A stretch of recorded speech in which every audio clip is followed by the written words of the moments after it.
Next is division of powers. According to our constitution, the power of the government is divided into three organs via legislature, executive and judiciary.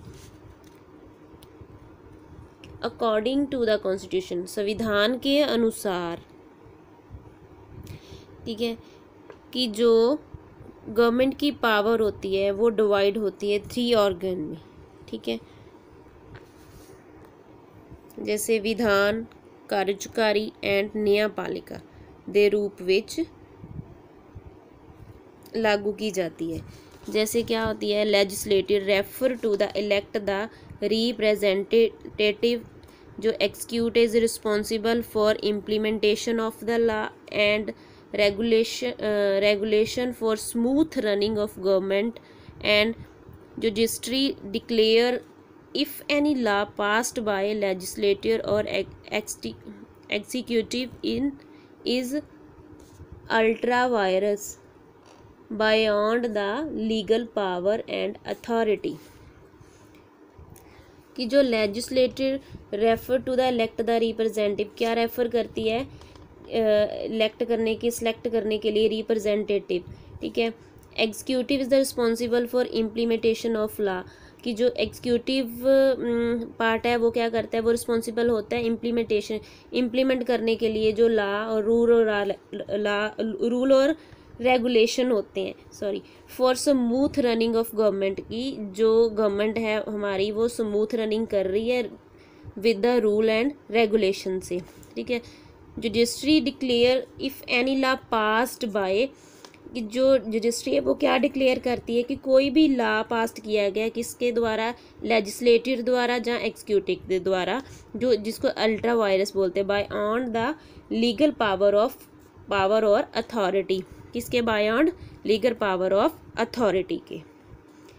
Next topic is preamble to the Indian Constitution, introduction of Indian Constitution। Preamble क्या होता है, introduction जहाँ preface, ठीक है।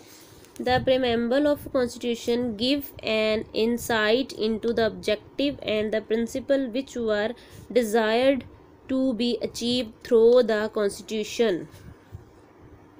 Preface क्या होता है, प्रस्ताव, कि जो संविधान का प्रस्ताव है, कॉन्स्टिट्यूशन का जो प्रस्ताव है, कि संविधान की जो पेशकश है, उन्हें उद्देश्य और सिद्धांतों की एक सूझ दी जाती है जो संविधान द्वारा प्राप्त किए जाने की इच्छा रखते हैं। That is why some constitution commentator have the called is key to the constitution, the mirror of constitution, soil of constitution or political horoscope of the constitution। इसीलिए जो कॉन्स्टिट्यूशन कमेंटेटर है उन्होंने क्या बोला है कि की ऑफ कॉन्स्टिट्यूशन, की संविधान की जो कुंजी है, जहाँ संविधान का मिरर, कॉन्स्टिट्यूशन का मिरर, संविधान की आत्मा, सॉइल ऑफ कॉन्स्टिट्यूशन एंड संविधान का राजनीतिक कुंडली। Okay, the preamble to the Indian Constitution declares India to be the sovereign, socialist, secular, democratic republic। कि जो भारतीय संविधान की जो प्रस्तावना है, भारत को एक स्वतंत्र समाजवादी, धर्मनिरपेक्ष, लोकतंत्र, गणराज्य घोषित करती है, ठीक है। तो पहले क्या आ गया, सोविजन स्टेट मीन्स प्रभुसत्ता स्टेट कौन सी है, India is the sovereign state. India क्या है, जो भारत है वो प्रभुसत्ता स्टेट है, ठीक है, राज्य है। It means that no internal और external limitation are imposed on it. इसमें क्या है कि जो इसका मतलब ये है कि कोई आंतरिक या बाहरी सीमाएं नहीं है, ठीक है। India is a free to formulate its home and foreign policy and free to maintain relation with any foreign state. कि जो भारत है अपनी घरेलू और विदेशी जो internal home formulate its home and foreign policy, कि जो घरेलू और विदेशी नीति तैयार करने और किसी भी विदेशी राज्य के साथ अपने संबंध बनाए रखने के लिए स्वतंत्र है। ठीक है, कि जो भारत है वो एक सोवरेन स्टेट है, कि प्रभुसत्ता स्टेट है, सब प्रभुसत्ता राज्य है, जिसका मतलब है कि दैट नो इंटरनल और external limitation to impose on it, कि ये फ्री ऑफ माइंड है, कि जो अपना जो घरेलू और जो फॉरेन पॉलिसी है उनको मेंटेन करने का, या उनके साथ रिलेशन बनाने, फॉरेन स्टेट के साथ रिलेशन फ्रीली बना सकता है। ठीक है, सोशलिस्ट स्टेट, समाजवादी state, it mean that the state aim at establishing the welfare social in which a wide disparity between the rich or poor does not exist. Man is a free from exploitation by another man, and social, economic and political justice is provided to all without any discrimination होता है भेदभाव। कि जो Samajwadi state है इसका means क्या है, कि इसका मतलब ये है कि राज्य का उद्देश्य एक कल्याणकारी समाज की स्थापना करना है, जिससे अमीर और गरीब के बीच बाहरी असमानता नहीं है, मनुष्य द्वारा मनुष्य शोषण से मुक्त होना और सामाजिक, आर्थिक और राजनीतिक न्याय सभी के बिना किसी भेदभाव के प्रदान किया जाता है। Understood. Next is a scholar state. India is the scholar state. क्या है? धर्मनिरपेक्ष स्टेट है जो इंडिया है, धर्मनिरपेक्ष राज्य है बाहर। ठीक है, India. Understood. Next is it has no state religion. इसका कोई भी स्टेट रिलीजन नहीं है। All religion are equal treatly and no religion is given preference over the other, कि सारे रिलीजन को इक्वल ट्रीट किया जाता है और किसी भी रिलीजन को कोई प्रेफरेंस नहीं दी जाती दूसरे रिलीजन्स की। ठीक है, democratic state. India is a democratic state, की जो इंडिया वो एक डेमोक्रेटिक स्टेट है। In which the power lies in the hand of the people, की इसकी जो पावर है वो किसके हाथों में लाइज कर रही है?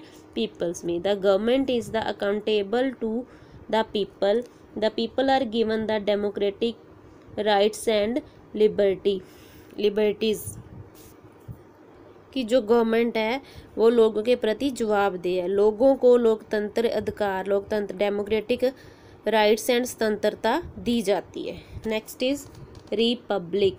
India is a republic. Republic होता है गणतंत्र, भारत एक गणतंत्र है।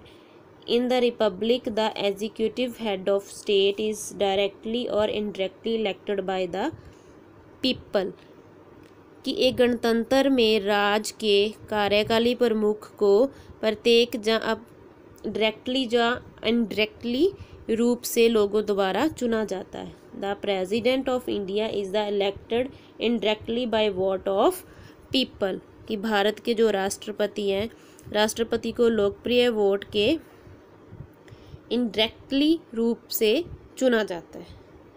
अंडरस्टूड। अगर next and last topic is law and dissent. Dissent क्या होता है? मतभेद। Government makes law and implement them for the welfare of the people, की जो सरकार है, हमारी सरकार लोगों के कल्याण के लिए जो कानून बनाती है।